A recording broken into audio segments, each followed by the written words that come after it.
পবিত্র ঈদুল আজহায় চ্যানেল আইয়ের বিশেষ আয়োজনে টানা ৭ দিন দেখানো হবে সমকালীন ৭টি পূর্ণদৈর্ঘ্য বাংলা সিনেমা।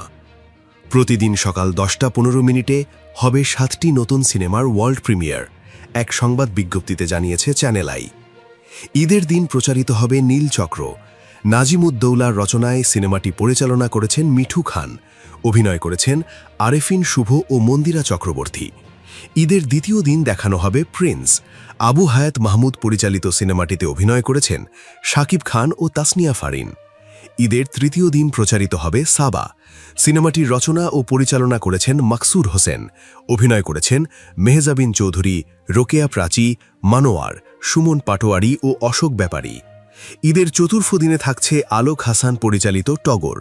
সিনেমাটিতে অভিনয় করেছেন আদর আজাদ, পূজা চেরি ও রোজি সিদ্দিকী।